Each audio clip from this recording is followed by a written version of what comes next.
बिस्मिल्लाहिर्रहमानिर्रहीम, अस्सलाम वालेकुम। सिली पॉइंट आप देख रहे हैं, मैं हूं आसिफ खान। आज वीक का हमारा पहला प्रोग्राम है। बहुत कुछ है आपसे डिस्कस करने के लिए, तो मैं अपने मेहमानों का पहले आपसे तारुफ करा दूं। मेरे साथ बैठे हैं कराची स्टूडियो में पाकिस्तान के साबिक test fast bowler Tanveer Ahmed साहब। अस्सलाम वालेकुम तनवीर, कैसे हो? अल्लाह का शुक्र, वालेकुम सलाम। ठीक खुश ठाक, हैं? ठीक हैं, फर्स्ट क्लास। बड़े खुश खुश नज़र आ रहे हो आज। खैरियत? मैं तो हमेशा खुश होता हूँ यार। चलें। आपको अगर नहीं लगता मैं खुश होता हूँ तो मुझे नहीं पता, चलिए, लेकिन मैं तो खुश ही खुशी रहता की हूँ। आपकी वजह भी मैं बताऊंगा। दूसरे मेहमान हमारे साथ इस्लामाबाद से बजरिया वीडियो लिंक हमें ज्वाइन किया है दी fastest bowler in cricket history, Shoaib Akhtar साहब। अस्सलाम वालेकुम शुएब भाई, कैसे हैं? ये बात समझ। शुएब भाई, आपसे शुरू करता हूं, बल्कि क्रिकेट से नहीं, फुटबॉल से, क्योंकि आप फुटबॉल के एक्सपर्ट भी हैं, ये मुझे कल पता चला। और जिस तरह से आपने बातें की पीटीवी स्पोर्ट्स के प्लेटफॉर्म से, जो किक ऑफ का हमारा प्रोग्राम था, शानदार प्रोग्राम था, उसमें आपने कुछ बातें की रोनाल्डो और मेसी के हवाले से, उस पर भी बात करूंगा। लेकिन कल जो फाइनल हुआ स्पेन और अर्जेंटीना का, उसमें आप ये तवक्को कर रहे थे कि अर्जेंटीना की टीम बिल्कुल नज़र नहीं आएगी जिस तरह से देखा हमने? हाँ, मुझे लगा यार for the first time Messi was so quiet. अगर आप देखें तो पोजीशन ऑफ द बॉल देखें ना, तो स्पेन के पास position of the ball Spain ने बड़ा अच्छा रखा है throughout the world cup. Plus यार अगर आप देखें तो Argentina was looking quiet and Messi was very quiet. He was quieter than most of the time than others. तो मुझे अटैक नजर नहीं आया, उनके पासेस नजर नहीं आए, अटेम्प्ट्स नजर नहीं आई, असिस्ट नजर नहीं आया। They should have done big better than this. I really believe that कि यार अर्जेंटीना से बेहतर खेल सकता था, but Argentina was nowhere to be seen. But again, 8 Ballon d'Or, 48 trophies, greatest man to walk on the planet Earth as a footballer, Lionel Messi. I mean, what can I say about him? यार इसी खाली महीने में वो कोई 18 घंटे की football खेली है। 18 से 22 घंटे की फुटबॉल खेला है। But hats off to Spain यार, उनकी टीम बहुत तगड़ी थी। I mean they are just fabulous. They were just tremendous throughout the tournament. उनकी कॉम्पोजिशन, उनका अटैक, उनकी चेंजेस। और जब से उन्होंने जब रूल चेंज हुए, 5 सब्स्टिट्यूट के और एक्स्ट्रा टाइम में एक और छठा सब्स्टिट्यूट जब आया है, तो आई थिंक इट्स सबसे ज्यादा फायदा स्पेन को हुआ है। और but my personal favourite नजारियो, Ronaldo, R9 and R7 obviously Ronaldo and CR7। Okay, मेरा बेटा पीछे से कह रहा है CR7 का नाम जरूर लें रोनाल्डो का। तो I think I mean this football इन्होंने मजा किया यार ओवर दिस लेजेंड्स। आप खुद देखें, डिएगो मैराडोना से लेते हुए, नजारियो से लेते हुए, रोनाल्डो से लेते हुए, मेसी, CR7 से लेते हुए यहाँ तक पहुंचे हैं, और एम्बापे पहुंचे हैं, नीमार तक पहुंचे हैं। देखिए, इन लेजेंड की वजह से फुटबॉल को फायदा कितना होगा, इन लेजेंड की वजह से कितना फुटबॉल बिका। इमेजिन द राइट्स की कीमत किधर गई, इमेजिन कितने लोग इंस्पायर्ड हुए। और अगेन मैं कल जो बात कर रहा था यार, कि how much we able to inspire the youngsters. यही बात थी ना कि यार फुटबॉल में हीरोज आते रहे, और 50 कंट्रीज खेलना शुरू हो गई, 48 next year. I think there 68 to 70 countries. I really hope the cricket will have 50 countries. तो वहां से भी लड़के निकले, हम हीरोज आए, हीरोज को फॉलो करें बच्चे, और ये गेम स्प्रेड करें। अनफॉर्चुनेटली आज ऐसा देखने में नहीं मिल रहा क्रिकेट में जैसा फुटबॉल में। और आज सब कॉन्टिनेंट का भी जो कनेक्टिंग पॉइंट था वो फुटबॉल था। हालांकि कभी ऐसा जिंदगी में नहीं हुआ, लेकिन आज पहली दफा मेरे बच्चे क्या, पूरे पाकिस्तान के बच्चे फुटबॉल ही देख रहे थे कल रात। चलें एक और बात बताते हैं, फुटबॉल पे क्रिकेट पे आ जाएंगे। CR7 या मेसी, आपका फेवरेट कौन है और क्यों? The biggest brand in the world has to be a CR7 in the football history. There's no question, no doubt about it. Beckham was there at one point at a time, but this guy has done it. He is the biggest brand of football when it comes to CR7. But when it comes to the greatest, I think there has to be Messi. And plus, I think my personal favorite, I mean, ask anybody, You asked Zidane, you asked Figo, Maradona, Pele, everybody. You ask everybody, they will say Ronaldo, uh, Nazario. I mean, Ronaldo was fabulous. He was fabulous. He was just like me. He was proper badmash on the field. He has a skill. He had the terror. He had the ability to score goals. I mean, dribbles से लेके pass, assistance से लेके corners. Imagine दोनों foot काम कर रहे हैं, right भी left भी काम कर रहा है. I mean, like he was just too good. Good, thank you. चलें फुटबॉल पे आपसे भी राय ले लूँ। आप कल जो मुकाबला आपने देखा, अर्जेंटीना तो नज़र ही नहीं आई ना कल के मैच में, तो क्या ऐसा स्पेन ने आपके ख्याल में किया कि वो देखिए, स्पेन जो मुझे नज़र आया पहले मैच से, पहले टूर्नामेंट का जब से पहला मैच खेल रहे हैं, उस टाइम से नज़र आ रहा था कि ये टीम कुछ वर्किंग करके आई है, कुछ काम करके आई एक है। गोल हुआ उस टीम, ठीक है ना। और जिस तरीके से वो खेली है पूरा टूर्नामेंट, जिस तरह पासिंग की उन्होंने, पूरा एक गेम प्लान नज़र आ रहा था। हाँ, ठीक है, मतलब यानी जब टाइम कम हो रहा है तो सारे एकदम से पीछे चले जाते थे कि यार अब गोल ना हो जाए, पीछे रह के डिफेंड करें, गोल करने की कोशिश करें। तो वो तो नज़र यही आ रही थी स्पेन की टीम जीतेगी। अर्जेंटीना की टीम जो मुझे ऐसा लगता है कि ये जो सेमीफाइनल से उन्होंने जो फुटबॉल खेलना शुरू किया ना अगेंस्ट इंग्लैंड, आपको याद होगा ये पूरी एक खारबाजी लगाई हुई थी इंग्लैंड और अर्जेंटीना का आपस का मैच, याद है आपको? 1986 मैराडोना ने हाथ से शायद गोल किया था इनके अगेंस्ट। वो जो उसके बाद से ये बहुत अरसे बाद एक आमने सामने इतने बड़े मैच में आए हैं, तो वो जो कंधे पे कंधे और टांगे चल रही हैं और शोल्डर पे शोल्डर मार रहे एक दूसरे को, जिस तरह अर्जेंटीना और इंग्लैंड ने खेलना शुरू किया था, वही सोच मुझे ऐसा लगता है अर्जेंटीना की सोच फाइनल में ये थी कि यार स्पेन के साथ भी इसी तरीके से हम खेलें, क्योंकि अर्जेंटीना तो मुझे नज़र ही नहीं आ रही थी कि खेलने आई है कल।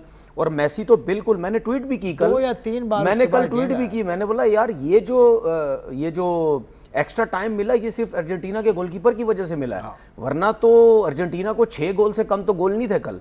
ठीक है, और इनके गोलकीपर ने इनको बचाया। अगर वो अच्छी गोलकीपिंग नहीं करता तो ये तो मतलब एक्स्ट्रा टाइम का चक्कर ही कोई नहीं था। तो अर्जेंटीना बिल्कुल एक गेम प्लान से हटी हुई थी। लग ऐसे रहा था कि मारो बस, धक्के मारो, इसीलिए रेड कार्ड भी उनको मिल रहे हैं, येलो कार्ड्स भी उनको मिल रहे हैं। बाकी आपने जो रोनाल्डो और मेसी की बात की है, देखिए पोर्तुगल की फुटबॉल ख़त्म हो जाएगी, रोनाल्डो हट गया, मेसी, अर्जेंटीना हटा, मेसी की फुटबॉल ख़त्म हो जाएगी। उसकी वजह ये है क्योंकि ये 2 स्टार अपनी कंट्री के अंदर है, इसके अलावा ना अर्जेंटीना में इतना बड़ा स्टार है कोई, ना पोर्तुगल में इतना बड़ा। अर्जेंटीना में तो आते हैं लेकिन इतना बड़ा स्टार कोई नहीं है जितने जिस लेवल के ये हैं। ठीक है, ये लीग्स खेलते हैं, लीग से पैसा बनता है, मेंबरशिप बनती है, जिस क्लब से खेलते हैं वो इनके मुंह मांगे इनको पैसे देते हैं। तो भाई इन दोनों से बड़ा स्टार कोई नहीं, इनकी वजह से जो है हमारे पाकिस्तान के बच्चे जहाँ पे फुटबॉल नहीं होती वो शौक होता है। इसका मतलब क्या है, इन दोनों को जहन में रखो, इन दोनों से पूरी दुनिया में बच्चे फुटबॉल खेलते हैं कि इसका मतलब क्या है, जो स्टार हो चाहे किसी भी दुनिया का हो, जो ब्रांड बहुत बड़ा स्टार होगा, ठीक है, वो दूसरी कंट्री के बच्चे भी उसको फॉलो करेंगे, चाहे वो उनके मुल्क में फुटबॉल होती है या नहीं होती। ठीक है, जो कि हम ये चीज़ें क्रिकेट के हिसाब से बहुत ज़्यादा मिस करते हैं। लेकिन मुझे जो फेवरेट है, मेरा जो फेवरेट है वो मुझे रोनाल्डो क्योंकि वो जिस तरह भागता है बॉल के पीछे, ठीक है, वो खैर वो मेसी बहुत बड़ा है। शोएब भाई ने बताया ना कि कितने घंटे वो खेला है यार, भागा है। देखिए चलें अब थोड़ा सा आगे जाता हूं, लेवल इतना है, उनको आप 4 दिन भी भगाते रहेंगे, वो भागते रहेंगे। अब क्रिकेट पर आता हूं शोएब भाई, इसी से कनेक्टिंग में बात करूंगा। आप एक इंस्पायरिंग फिगर हैं साउथ एशिया में, पूरी दुनिया में। आपको देखकर वो उमरान मलिक भी बॉलिंग करता है आप जैसी। पाकिस्तान में इस तरह के तेज़ बॉलर क्यों नहीं आ रहे? शाहीन अफरीदी को कल हमने देखा LPL में कि उसको मीडियम पेसर लिखा हुआ है, तो आपको देखकर इंस्पायर क्यों नहीं हो रहा फास्ट बॉलर पाकिस्तान में? इसका सवाल का जवाब तो मेरे पास नहीं है, लेकिन ये कि we have moved the crowd when we played. I mean, talked about Shahid Afridi से लेके इमरान खान, वसीम अकरम, till anybody who played for Pakistan। ये याद रखिए कि हिंदुस्तान के भी हीरोज पाकिस्तानी ही थे जी। They used to admire us as Indians, कहते थे कि यार हमारे हीरोज भी पाकिस्तानी ही हैं। अब जब आपके पास इतना गुड लुकिंग आदमी होगा इमरान खान जैसा और ऐसा तगड़ा क्रिकेटर होगा, तो क्यों नहीं पूरा सब कॉन्टिनेंट ओन करेगा? जब तक ऐसे फिगर्स आएंगे नहीं, अब तो आप इंस्पायर नहीं कर पाएंगे पाकिस्तान क्रिकेट को। It's very sad scenario. Uh, um, मुझे देख के खुशी भी होती है, अफसोस भी होता है। खुशी होती है, देखो चलो जो बच्चे स्पोर्ट्स देख रहे हैं, खेल रहे हैं, इंस्पायर्ड हो रहे हैं, दे हैव द फिगर्स ना यार, तभी तो इंस्पायर्ड हो रहे हैं। हमारे यहाँ फिगर्स आने ही बंद हो गए। हमें काबिल बंदे से थोड़ी खार आती है। हमें काबिल बंदा चाहिए नहीं। हमारे पास क्या क्या नहीं था, लेकिन it's just very sad, it's very sad. I think यहाँ पे इनकॉम्पिटेंसी को ज्यादा फेवर दी जाती है। अगर ज्यादा इनकॉम्पिटेंट हो वो आगे आ जाता है, छा जाता है। और जो रियल टैलेंट, जेन्युइन टैलेंट है दुनिया में, जो इंस्पायर कर सकता है तो जनरेशंस टू कम, अनफॉर्चुनेटली उनको वो इज्जत दी नहीं जाती यहाँ पे। तो I think the most of the reasons यही है शायद। I think he did not respected your stars as much as you should have done. But I've certainly been loved by my country, चाहे वो इंडिया हो, चाहे दुनिया का कोई भी कोना हो। I'm probably the luckiest one, you know, across the borders, you know, जिसको लोग लाड करते हैं। I have no complaints. But ये for that reason, अगर आप देखें तो मैंने बड़ी जान मार के बॉलिंग करता था। बिल्कुल। और वो इसलिए करता था कि यार कहीं से इनकी इमोशन ना टूट जाए, उनका वो एतबार ना मुझसे टूट जाए कि जब ये भागेगा तो ये बॉल विकेटों पे, सर पे, चेस्ट पे कहीं मारेगा नहीं। तो वो एतबार ना टूट जाए, उसके लिए मैं हमेशा कोशिश करता था कि यार रनअप छोटा ना करूँ, इवेंट क्रिएट करूँ हर बॉल पे, सिनेमा क्रिएट करूँ, एक्साइटमेंट क्रिएट करूँ, you know, probably become a good television और बन जाऊँ थ्रू आउट माई टैलेंट। और वो एक एतबार जो क्राउड का मुझके मेरे साथ था वो टूट ना जाए। तो I think I tried my level best, but you know nowadays in age I don't know, I don't think ऐसा कोई फिगर है पाकिस्तान में इस वक्त जो इंस्पायर कर सके आपकी जनरेशन को। I can't see anything, not only in cricket, I mean talk about film industry, dramas, anybody else, anywhere else. You just don't have a superstars anymore. सही बात। छोटे सुपरस्टार हैं, स्टार्स ही नहीं है। ऑफ द रिकॉर्ड मुझसे बात करें तो आपको तो दो ब्रांड हैं, एक लड़की में एक लड़के में। मैं तो आपको बता देता हूँ उन्होंने, लेकिन ऑफ द रिकॉर्ड बताऊंगा। बट टोटल आपको दो हैं, तो वो आपके पास है ही कुछ नहीं। शोएब भाई मेरा सवाल ये है कि आखिरी 1-2 सालों के अंदर जहाँ तक मैंने देखा था, क्योंकि 2-3 सीरीज़ में आपके साथ रहा भी, उसमें एक तो आपने अपना रनअप भी थोड़ा छोटा कर दिया था। जब आपका लंबा रनअप होता था उसमें आपके शूज़ भी जो है वो कैंगरू वाले शूज़ होते थे, एंकल वाले। लेकिन आखिरी 2-3 साल में एक तो आपने रनअप भी छोटा किया, फिर उसके बाद आप एंकल वाले शूज़ भी नहीं पहनते थे। तो उसकी क्या रीज़न थी, उसकी क्या वजह थी कि आपने रनअप भी छोटा किया और शूज़ भी आप दूसरे पहनने लग गए?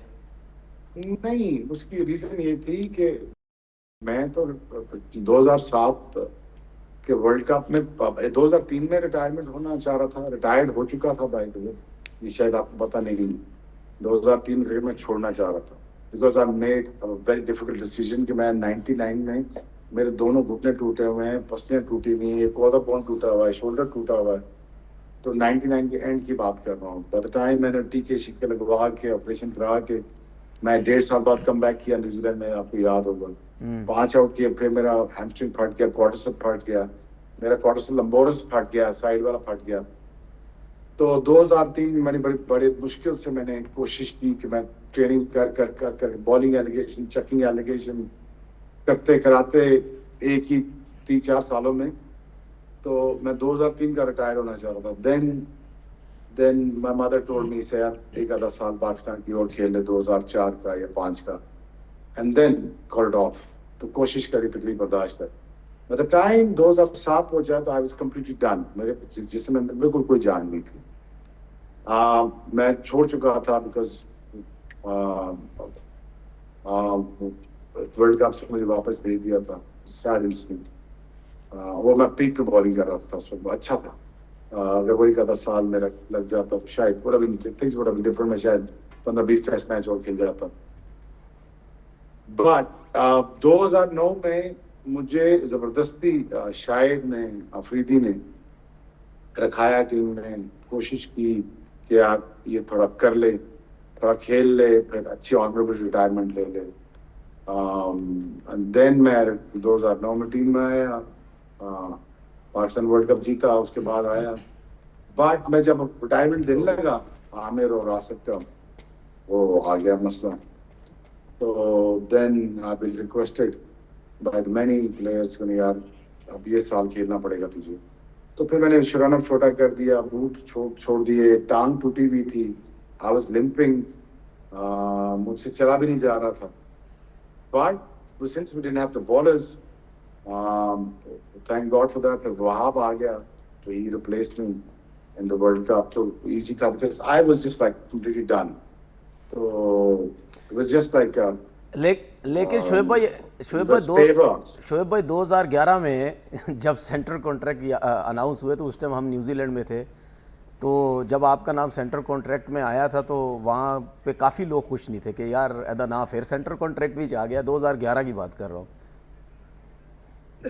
नहीं, मैं समझा नहीं, सेंट्रल कॉन्ट्रैक्ट में नाम आ गया था? नहीं, वो मतलब 2011 में जब आपका सेंट्रल कॉन्ट्रैक्ट में नाम आया था तो उसमें कुछ लोग हंसे थे, तंजिया कि यार सेंट्रल कॉन्ट्रैक्ट तो फिर ना आ गया था, इसकी तो टीम में अब जगह नहीं बनती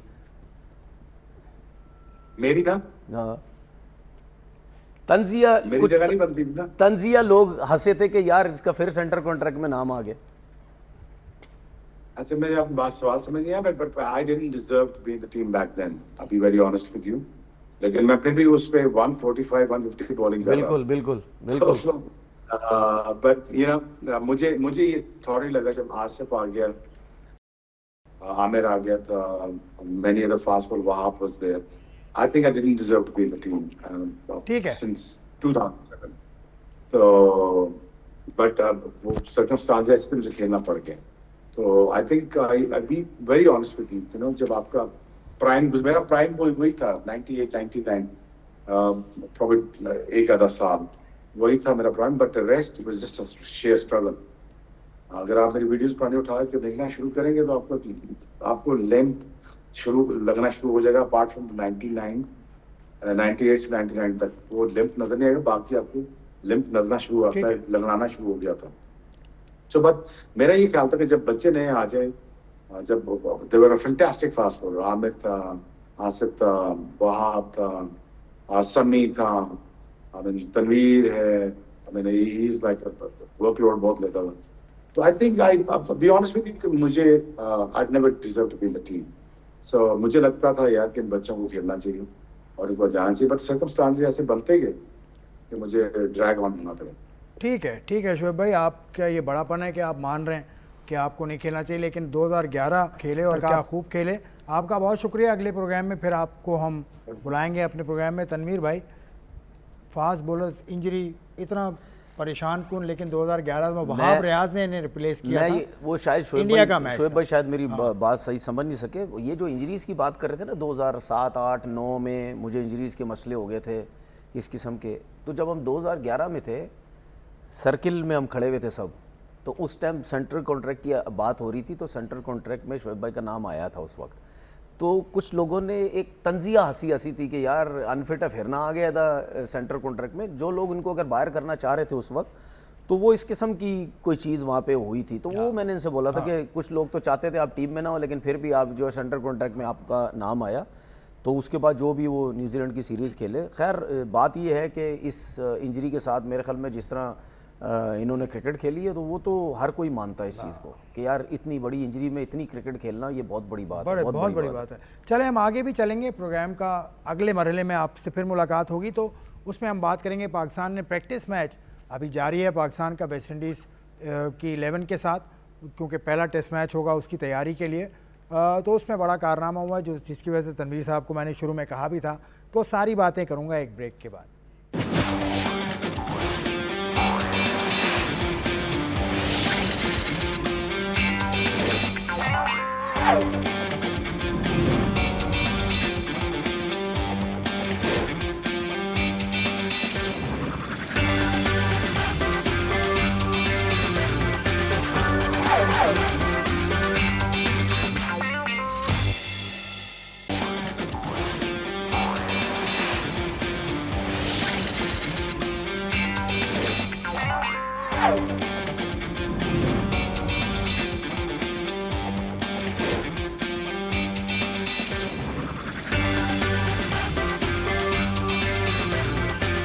प्रोग्राम में एक मरतबा फिर खुशामदेद। सिली पॉइंट आप देख रहे हैं। शोएब अख्तर साहब इससे पहले हमारे साथ थे, उन्होंने बहुत सारी बातें की। अब तनवीर साहब की तरफ मैं आ जाऊं, जो मैंने इनसे प्रोग्राम के शुरू में कहा था कि खुश क्यों हैं, तो खुशी की इनकी वजह मैं बता देता हूँ आपको। बाबर आजम ने बड़ा अच्छा खेला भाई, प्रैक्टिस मैच में बतौर कप्तान सेंचुरी बना ली उसने, तो अच्छी बात है, बहुत अच्छा स्टार्ट हुआ है। बाबर आजम का एक फील आई होगी कि उसने सेंचुरी बनाई, तो ये बहुत अच्छा साइन है। देखिए, मेरी खुशी से ज़्यादा पाकिस्तान के लिए खुशी है कि बाबर आजम की फॉर्म वापस आ रही है, बाबर आजम रन्स कर रहा है।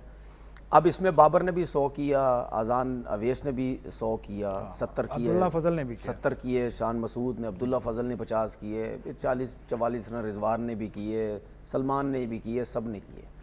अब देखने में ये विकेट कैसी नज़र आ रही थी, ये पाकिस्तान जैसी टेस्ट मैचेस वाली विकेट नहीं थी कि पल्ले पे बॉल ही ना पड़े। ठीक है, बॉल ब्रेक हो रहा था, सब कुछ हो रहा था, सब कुछ हो रहा था, ठीक है, लेकिन रन्स भी हो रहे थे। जहाँ बॉल ब्रेक नहीं हो रहा वहाँ रन्स हो रहे हैं, सब ने रन्स किए। ठीक है, तो ये मैं ज़रूर समझता हूँ कि ये जो प्रैक्टिस मैच की पिच थी, ये इंटरनेशनल मैच वाली नहीं होगी। उसमें हो सकता है सीमिंग कंडीशन हो, बिल्कुल ही डिफरेंट कंडीशन पे चले जाएं। हो सकता है ना, शायद हमारे प्लेयर सोचे कि यार शायद ऐसी विकेट हो, वहाँ पे एक डिफरेंट होगी, लेकिन उनके माइंड में होगा कि यहाँ पे अब थोड़ी घास वाली सपोर्टिंग पिचेस बनती हैं। देखें, मैं पहले दिन से बोल रहा था जब बाबर को कप्तान बनाया था कि यार एज अ कैप्टन ये रिस्पॉन्सिबिलिटी ज़्यादा लेगा और इसकी परफॉर्मेंस करने के ज़्यादा चांस है, और वो उसने बताया भी।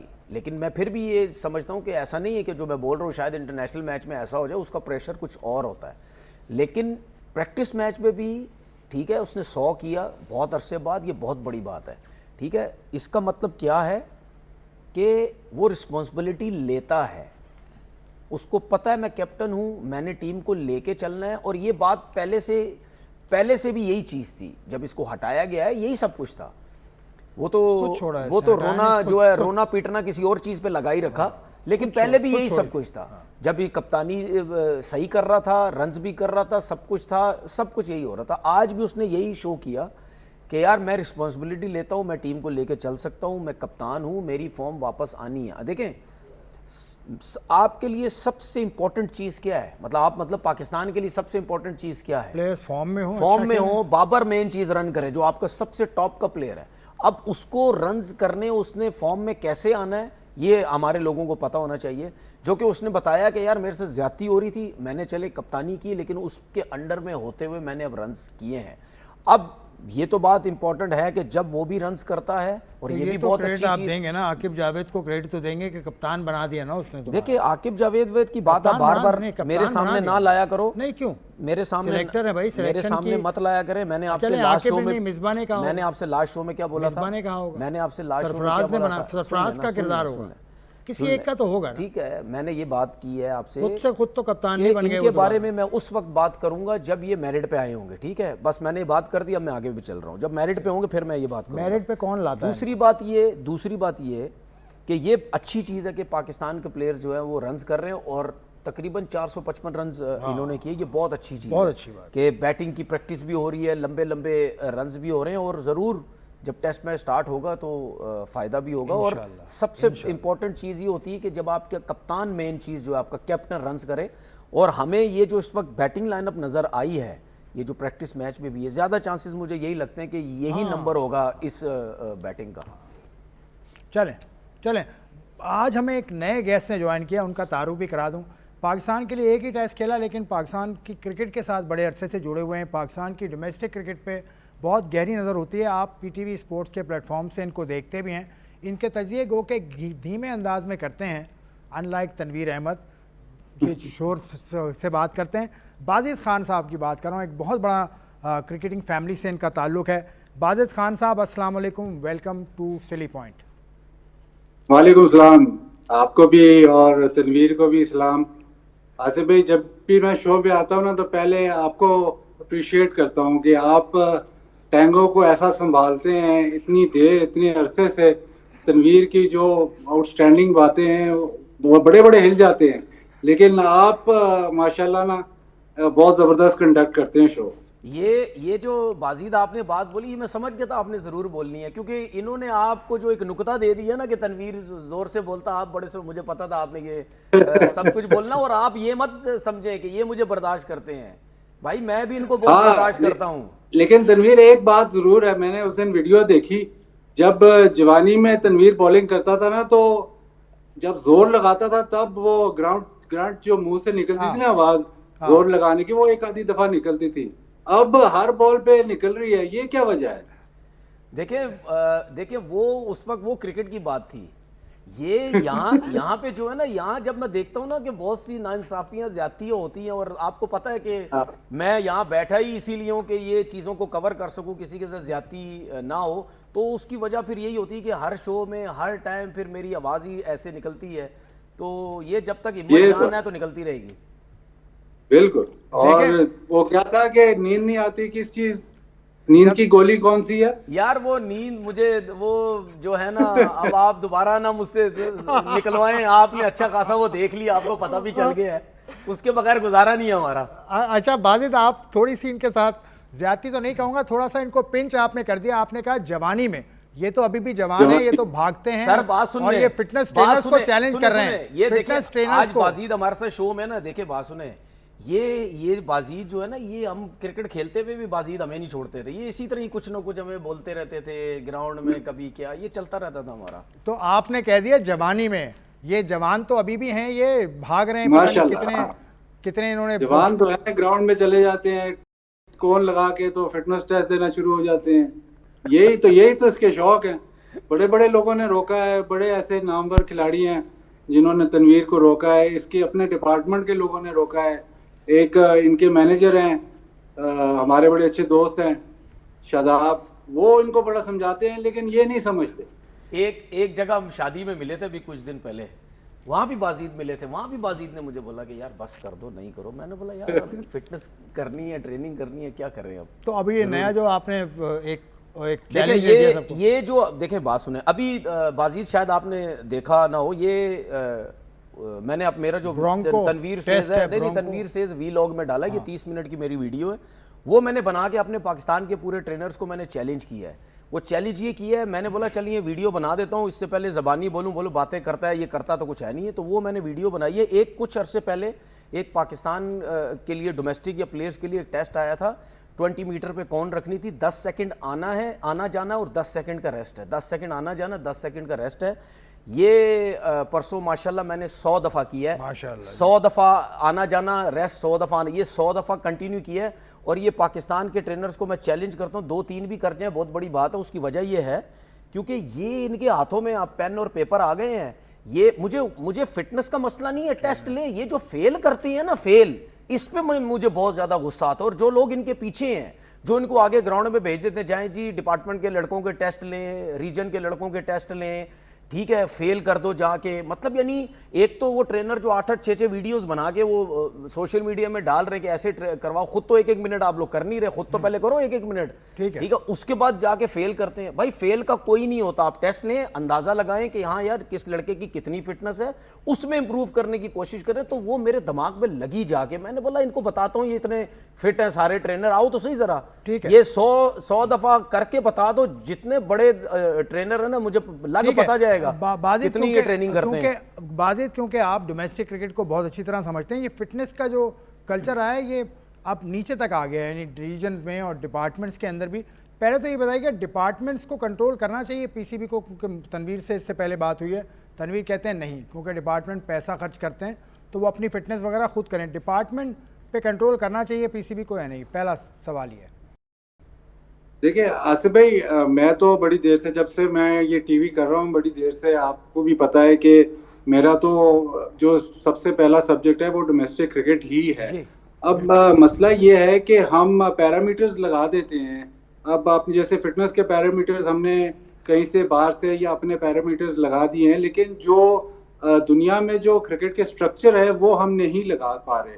मसला ये है कि अगर एक ही ऑर्गेनाइजेशन सारी पाकिस्तान के क्रिकेट चलाएगा और वहीं से सारी इंस्ट्रक्शंस आएगी तो इसमें बेहतरी नहीं आ सकती। जब तक जैसे दुनिया में डिसेंट्रलाइज हुई भी है क्रिकेट, जब तक आप फर्स्ट क्लास क्रिकेट को डिसेंट्रलाइज नहीं करोगे तो ये मसले मसाइल चलते ही रहेंगे, क्योंकि एक ऑर्गेनाइजेशन इतने बड़ी पूरी क्रिकेटिंग नेशन को चला नहीं सकती।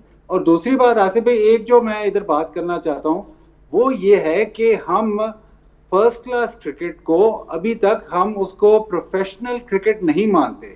हम नहीं मानते वो इस तरह कि हम उसमें लगा देते हैं कि जी अंडर 21 का लड़का खेलेगा, फलाना लड़का खेलेगा, अगर 35 साल से ये बड़ा है तो अब नहीं खेल सकता। अगर आपको या मुझे या तनवीर को कोई टीम दी जाए और कहा जाए कि आपने ये टूर्नामेंट जीतना है तो हम बेस्ट पॉसिबल लड़के खिलाएंगे, चाहे वो 16 साल का हो, चाहे वो 48 साल का हो, चाहे वो 30 साल का हो, वो होती है प्रोफेशनल क्रिकेट। अगर आप पाकिस्तान टीम में भी जो लड़का खेलता है वो टॉप परफॉर्मर ही खेलना चाहिए और टॉप का आपका प्लेयर ही खेलना चाहिए। उसमें एज का ब्रैकेट या एक सर्टेन क्राइटेरिया लगाना, उससे आप वो जो उसकी प्रोफेशनलिज्म है उसको आप रिड्यूस करते हैं। और ये कह देना फिर जब सवाल होता है कि जी आपने कह दिया कि जी 35 साल के ऊपर लड़के नहीं खेलेंगे या 21 साल के नीचे एक लड़का या 2 लड़के या 23 साल के नीचे एक अंडर 23 लड़का खेलेगा, तो फिर वो कहते हैं कि नहीं जी ये हम प्लेयर डेवलपमेंट कर रहे हैं। मेरा सिर्फ इतना मानना है कि जीते हुए लश्कर में प्लेयर डेवलपमेंट होती है, हारे हुए लश्कर में प्लेयर डेवलपमेंट नहीं होती। तो अगर आपकी टीम जीत रही है, अगर आपकी टीम compete कर रही है और अगर आप रेप्लिकेट कर रहे हैं इंटरनेशनल जो रिक्वायरमेंट्स हैं उसको रेप्लिकेट कर रहे हैं, तो फिर ही कम्पिटिटिव एक फर्स्ट क्लास सिस्टम बनता है। हम बार बार बात करते हैं कि जी हमारा गैप बहुत है, पहले ये गैप तो पूरा करें। ये आप माने कि जी जो सही बात है, ठीक है, टियर जो है सेकंड टियर है, उसमें आपने कोशिश ये करनी है कि आप सीजन या में टॉप करें, जीतें, और जो भी टीम खेली वो जीतने के लिए खेली। और अगर आपने टीम बनानी है तो वो इस तरह बनानी है कि जीतने के लिए बनानी है। ये नहीं है कि जी हमने अंडर 23 का लड़का खिलाना है, हमने इतने ओवर के बाद डिक्लेयर कर देना है, हमने ये जब शिक्के लगाते हैं तो फिर आप बहुत ही उसको अंडरमाइन करते हैं फर्स्ट क्लास क्रिकेट। ठीक है, देखिए मसला पता है बाजीद क्या होता है, मसला ये है कि ये चीज़ें इस वजह से ख़राब हुई हैं क्योंकि जाहिर सी पता है मेरिट के लोग आते नहीं। अगर मेरिट पे लोग आएँ तो ये चीज़ें बिल्कुल प्रॉपर चैनल चलें। देखें मैं अपनी बात करता हूँ या बाजीद, हम जिस दौर में खेले, ठीक है, मुझे जहाँ तक याद है मैं जब फर्स्ट क्लास क्रिकेट खेला पहली दफ़ा, उस वक्त 6-6, 7-7 लड़के ऐसे थे जो 35 साल के थे, 36 साल के थे, 32-33 के होंगे। क्या हमने उनसे सीखा नहीं खेलते हुए? बिल्कुल ठीक है, हमने क्या सीखना था उनसे? क्रिकेट सीखनी थी ना, बैटिंग कैसे सी। बाजीद जब खेला बाजीद ने बैटिंग सीखी होगी, मैं जब खेला मेरे सीनियर थे बॉलर, बॉलिंग उनसे सीखी होगी, ठीक है, या जो बैट्समैन भी थे उनको भी कुछ बॉलिंग का आइडिया हमने सीखा उनसे। फिर उसके बाद वही लड़के डिपार्टमेंट क्रिकेट में चले जाते। हमारे टाइम पे क्या होता था, 5-6 लड़के जो है वो डिपार्टमेंट के फर्स्ट क्लास क्रिकेट में अलाउ होते थे। अब मैं जब फर्स्ट टाइम अलाइड बैंक में खेला जाके, पूरी पाकिस्तान की टॉप क्रीम इंटरनेशनल टीम खेल रही थी, तो उस वक्त अगर फिटनेस टेस्ट होता तो मैं क्या खेलता उन सीनियर के साथ, मैं क्या सीखता उनके साथ खेल के। मैं उनके साथ खेला, मैं सब कुछ सीखा। 40-40 साल के थे सारे उस वक्त, 38-38 सालों के थे। तो बात यह है कि भाई जिसने, बाजीद ने बिल्कुल सही बात की और होना भी यही चाहिए कि भाई जो टीम खेलती है वो जीतने के लिए। स्पेशली मैं डिपार्टमेंट क्रिकेट की क्यों बात करता हूं, अभी खुर्रम मंजूर को आपने लास्ट ग्रेड 2 में आपने फेल कर दिया उसको, फिटनेस टेस्ट, ठीक है, अभी भी ग्रेड 2 के लड़कों का फिटनेस टेस्ट हो रहा है, उसमें क्लियर करता नहीं करता मुझे नहीं पता। आपने अगर उसको फिटनेस टेस्ट में बाहर कर देते हैं तो उसका जो एक्सपीरियंस है वो पोर्ट कासिम के लड़के क्या हासिल करेंगे जब वो एक्सपीरियंस है इतना, बस 12 हजार जिस लड़के के फर्स्ट क्लास में रन हुए हो, वो जब ग्राउंड में खेल रहा होगा, ठीक है, उसकी जो है वो किसी जूनियर के साथ खेल रहा होगा, जूनियर को सिखाते हुए खिला रहा होगा, उसके साथ ड्रेसिंग रूम शेयर करेगा, तो वो जूनियर इसीलिए सीखेगा। जब आपकी टीम में सीनियर लड़के होंगे ही नहीं तो आप क्या जूनियर सीखेंगे। और दूसरी बात, सीनियर लड़के के साथ साथ ये दिमागों में रखें वो सीनियर भी है और 20 साल का नहीं है। जितना सीनियर होता जाएगा वो 35 का होगा, 40 का होगा, उसकी एज भी बढ़ेगी। बाजिद ग्रैम हिक की मिसाल ले लें, इयन बेल की मिसाल ले लें, वो 45 प्लस भी खेलते रहे हैं। ब्रैड वो जो है ऑस्ट्रेलिया का ब्रैड हॉग भी खेलता रहा है। तो ये तो खैर सिलसिला है। लेकिन आपने एक टेस्ट मैच खेला ब्रिजटाउन बारबाडोस में, तो वेस्ट इंडीज़ में टीम मौजूद है, कल प्रैक्टिस मैच हुआ, बाबर आजम ने, अब्दुल्ला फजल ने, शान मसूद ने, रिजवान ने, इन सब ने रन्स किए। ये अच्छा साइन है पाकिस्तान के लिए कि पहले टेस्ट से पहले ज़रा लड़के फॉर्म में आ गए। देखिए, एक तो बहुत अच्छी ये बात है कि आजकल जब भी आप टूर पे जाते हैं ना, तो आजकल के दौर में मसला ये है कि जब आप टूर पे जाते हैं तो आपको साइड मैच कोई नहीं मिलता। जब आप दूसरे तीसरे टेस्ट मैच तक पहुंचते हैं तो तब आप उन कंडीशन से यूज्ड टू होते हैं और तब टूर ख़त्म हो जाता है। तो अब तो गनीमत है कि आपको एक भी टूर मैच मिल जाए, तो ये तो बड़ी अच्छी बात है कि पाकिस्तान को टूर मैच मिल गया है। टेस्ट मैच से पहले एक मैच, वरना तो ऐसे होता है कि वो आते हैं, टेस्ट मैच खेलते हैं, T20 खेले वापस। तो वो जो एडजस्टमेंट है, चाहे आप जिधर भी जाएं, आपको एडजस्टमेंट करनी पड़ती है उन कंडीशंस में। दूसरी बात आसिफ भाई, ये इनका टूर मैच था। देखने की बात ये होगी कि जब टेस्ट मैच होता है तो उसमें ये पिच कैसी प्रोड्यूस करते हैं, क्योंकि या तो वेस्ट इंडीज अभी रिसेंट टाइम्स में ऐसी पिच प्रोड्यूस कर रहा है जहाँ पे 2.5-3 दिन में मैच खत्म हो रहा है, जहाँ पे अनइवन बाउंस भी है, सीम भी हो रहा है, फास्ट बॉलर्स को मदद मिल रही है, या फिर वो ऐसी पिच प्रोड्यूस कर रहा है जो अभी आपने टूर मैच में देखी कि बैटिंग फ्रेंडली पिच जहाँ पे लंबा 4-5 दिन का मैच होगा। तो वो बड़ा इंटरेस्टिंग सिनारियो होगा कि वो क्या सोचते हैं कि पाकिस्तान को किस तरह अटैक करना है। उनकी फास्ट बॉलिंग अच्छी है, अच्छे बॉलर्स हैं उनके पास, तो उन अपनी स्ट्रेंथ पे वो किस तरह खेलते हैं, क्योंकि दोनों मैच ट्रिनिडाड में हैं। दोनों जो ग्राउंड्स हैं, ब्रायन लारा स्टेडियम और क्वींस पार्क जो है, वो दोनों जो ग्राउंड्स है उसमें अमूमन दोनों किस्म की ये पिचेस बना लेते हैं। पहले होता था कि शायद थोड़ा सा टर्न होता था, लेकिन अब ये कोशिश ये करते हैं कि या तो ऐसा पिच बनाएं कि विकेटें गिरती ही रहें, या फिर ऐसा पिच बनाएं जहां पे लंबे रन हों। तो अब बड़ा इंटरेस्टिंग सिनारियो है कि वेस्ट इंडीज अपनी होम सीरीज में कौन सी पिचेस इस्तेमाल कर। चलें, अच्छी बात आपने की, अहाता किया। वेस्ट इंडीज़ के पास दोनों ऑप्शन मौजूद हैं। उनके पास वॉरन है स्पिनर में, तो सील्स और उसके अलावा क्रोच। तो उनकी बॉलिंग हर तरह से मुझे ऐसा लगता है कि अच्छी है। बाकी दोनों एक्सपर्ट्स की राय आपने सुनी। एक ब्रेक के बाद मज़ीद प्रोग्राम को आगे बढ़ाएंगे।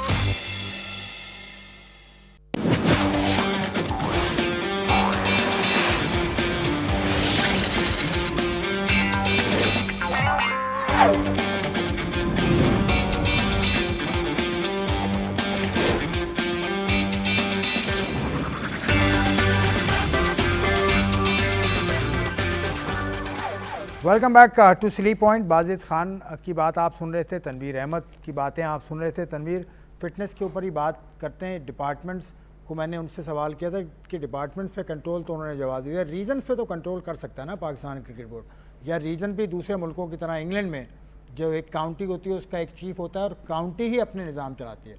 हमारे यहाँ रीजन 18 हैं, लेकिन कमज़ोर रीजन है ना सारे, कराची, लाहौर, इस्लाम, पिंडी, इनको हटा दें। देखें तो आपने हमेशा सुना होगा उन क्रिकेटर्स को जो पीछे चले जाएं, 15-15, 20-20 साल हो गए जिनको क्रिकेट खेले हुए छोड़े हुए, वो क्यों उसी सिस्टम की बात करते हैं आज भी?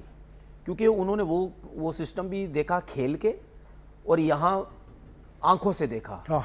ठीक है कि यार क्या क्या बेहतर है। हम कितनी दफ़ा कह चुके, और जिस तरह आपने इंग्लैंड की मिसाल दी, ऑस्ट्रेलिया की देख ले, न्यूजीलैंड की देख ले, इंडिया की मिसाल है भाई। हम 50वीं दफ़ा बोल चुके हैं कि पाकिस्तान क्रिकेट बोर्ड का काम ही नहीं है एसोसिएशन की क्रिकेट चलाना। पाकिस्तान क्रिकेट बोर्ड का काम ही नहीं है कि एक शहर की टीम बनाना। वो जो शहर की टीम है उनके अपने ऑर्गेनाइजेशन के लोग होना चाहिए, ऑर्गेनाइज करें। जिस तरह एसोसिएशन के प्रेसिडेंट होते हैं उनके लोग होते हैं, इनके हवाले करें आप क्रिकेट को। क्या हम पीएसएल इस तरीके से नहीं चलाते? पीएसएल किस तरह चलाते हैं हम? पीएसएल किस तरह चलाते हैं? ओनर्स के हाथ में दिया हुआ ना, आपने टीम ली, आप करें जो मर्जी, आपने सब कुछ करना है। तो इसी तरीके से आप एसोसिएशन के लोगों को उनके हाथ में दें। अगर आप हर सिटी को क्रिकेट बोर्ड कंट्रोल करेगा, फाइनेंशियली भी नुकसान होगा, फिर आपको समझ ही नहीं आएगी हमने क्रिकेट चलानी किस तरीके से। आपका काम ये होना चाहिए, आपका काम ये होना चाहिए, जो क्रिकेट चला रहे हैं बोर्ड के लोग, उनका काम ये होना चाहिए कि उनको देखते रहे कि भाई हमने आपको ये टास्क दिया, आप क्या कर रहे हैं, वो काम हो भी रहा है, चल भी रहा है या नहीं, सब कुछ हो रहा। ठीक है। दूसरी चीज ये फिटनेस के मामले, चाहे फर्स्ट क्लास क्रिकेट हो चाहे डिपार्टमेंट क्रिकेट, डिपार्टमेंट में तो वैसे ही क्रिकेट बोर्ड को नहीं आना चाहिए, उससे आपका कोई ताल्लुक ही नहीं होना चाहिए। एसोसिएशन में भी अगर आप किसी लड़के का फिटनेस टेस्ट लेते हैं, उसमें आप फेल करते हैं, ये क्यों फेल होता है? ये नहीं होना चाहिए फेल। फिटनेस अच्छी होनी चाहिए, बेहतर होनी चाहिए, देखने में भी लड़का अच्छा लगे, खेलते हुए ग्राउंड में खड़ा है, लंबे लंबे स्पेल बैटिंग कर रहा है, लंबी सब, ये सब आपने बेहतर करना है। ये फिटनेस नहीं करेंगे तो ये चीजें बेहतर नहीं होंगी। ठीक है। लेकिन पहली दफा ही टेस्ट लेके आप कहते हैं जी इसको बाहर कर देंगे, जो कि गलत है। ठीक है। और दूसरा, हमारे लोगों को समझने की जरूरत है भाई, ये चाहे कोचेज हैं, चाहे ट्रेनर्स हैं, चाहे कोई भी है, ये अपनी वैल्यू बनाने के लिए नए नए टेस्ट सामने लेके आती हैं, ग्राउंड में कलरफुल कोने लगा देते हैं, देखे जी हमें कितना कुछ पता है, देखें जी हमें कितना कुछ पता है। पता कुछ भी नहीं है आपको भाई।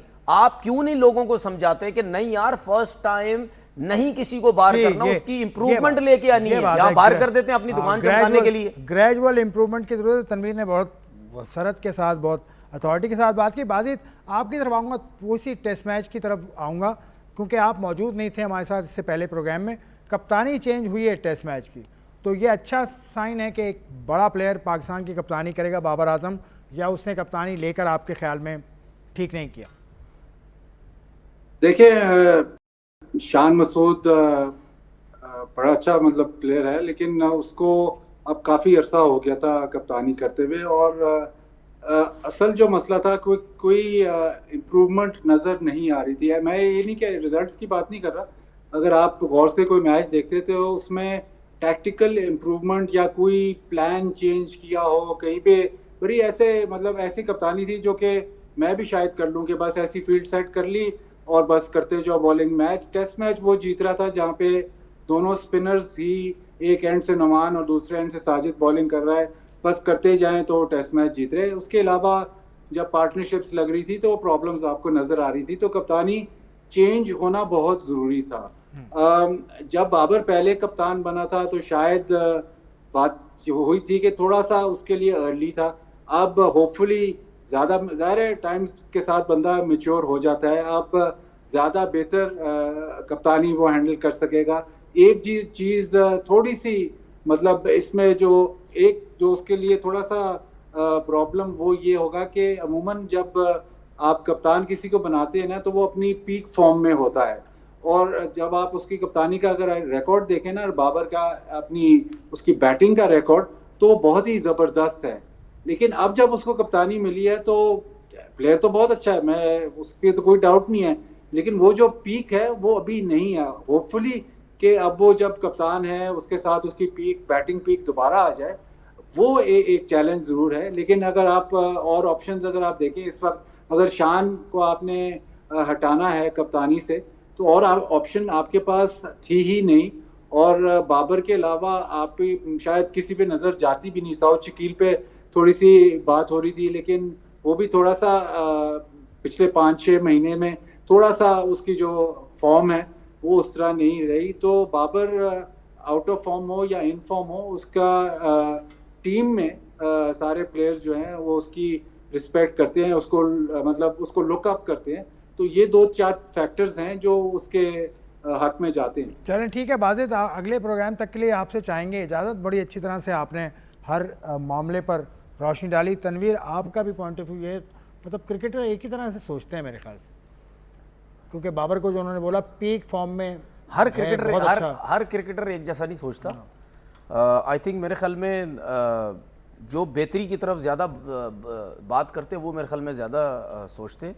और जो भी बाबर आजम की बात करता है कि अगर उसने कप्तानी ली है या अगर उसके पास एक्सपीरियंस दोबारा आया है कप्तानी का, या उससे पहले जो मिस्टेक्स कर चुका है वो अब नहीं करेगा, तो मेरे ख्याल में जो भी अगर समझदार बंदा, वो कभी ये नहीं बोलेगा कि यार बाबर आजम ने गलत कप्तानी ली है, क्योंकि हम पहले भी बात कर चुके हैं कि यार उसके अलावा कोई ऑप्शन भी नहीं था। दूसरी बात ये, जब आप सीनियर प्लेयर को कप्तान बनाते हैं, आपके जूनियर्स उसको फॉलो करते हैं, उससे टीम को बहुत ज़्यादा जो है वो फ़ायदा होता है। तो मुझे उम्मीद है कि इस दफ़ा उसकी कप्तानी में ज़रूर पाकिस्तान टीम को फ़ायदा होगा। ठीक है जी, हम सब ये उम्मीद करते हैं कि उसकी कप्तानी में पाकिस्तान को फ़ायदा होगा और पाकिस्तान वेस्ट इंडीज़ में जीतने में कामयाब होगा। और वो जो स्टेटमेंट कहीं से आया था कि एक मैच भी जीत जाएं, वो भी एक चैलेंज है पाकिस्तान के सामने के उनको भी गलत साबित करना है। क्यों नहीं गलत साबित करना है? सिलेक्टर ने बोला हुआ आकिब जावेद ने। बिल्कुल बिल्कुल बिल्कुल, तो उनको भी साबित करना है गलत, क्योंकि पाकिस्तान का मामला है, पाकिस्तान कम्स फर्स्ट। और जो कि सिलेक्टर की तरफ से, सॉरी, ये बयान आना नहीं चाहिए था। आप मतलब यानी अपने प्लेयर्स के लिए ये बात कर रहे हैं। बिल्कुल बिल्कुल। चलें इस मौजू को उठा के रखते हैं अगले प्रोग्राम तक के लिए। शोएब अख्तर साहब का शुक्रिया, बाजिद खान साहब का शुक्रिया, तनवीर अहमद साहब का शुक्रिया, आपका प्रोग्राम देखने का शुक्रिया। मुझे दीजिए इजाज़त। खुदा हाफ़िज़।